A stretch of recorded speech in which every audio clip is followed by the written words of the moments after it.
It was Wednesday, March 10th, and the second Sarah exited the bare-bones bathroom of the dilapidated motel off Highway 5, she knew she had screwed up royally. "Jade?" she called, knowing it was useless, because it was clear Jade had split. The front door was ajar, and an early morning breeze whipped into the room, causing the droplets of water from the shower to chill on her skin. She wrapped the towel tighter around her as she crossed the room and closed and locked the door. Small good it would do now. Sarah's legs were feeling wobbly, so she went to the bed and sat. Charlie, her ancient calico cat, hopped onto her lap and started purring. The tenderness of his warm, furry comfort made her want to weep. She didn't. It was a luxury Sarah couldn't afford.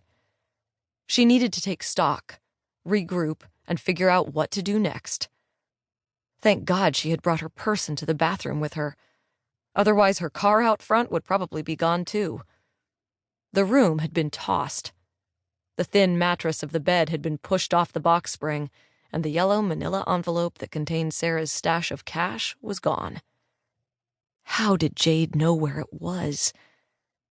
Sarah had waited until Jade had gone into the bathroom the night before to slip it under her side of the mattress.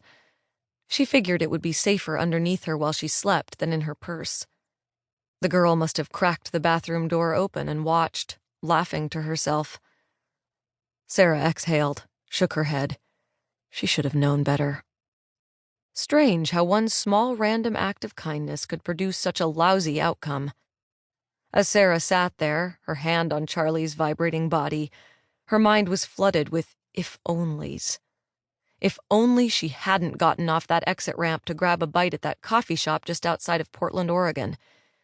If only she had said yes to that extra cup of coffee. If only it hadn't been raining. If only she had parked on the other side of the parking lot. But she hadn't. Sarah had stopped at that particular coffee shop. She had refused the coffee.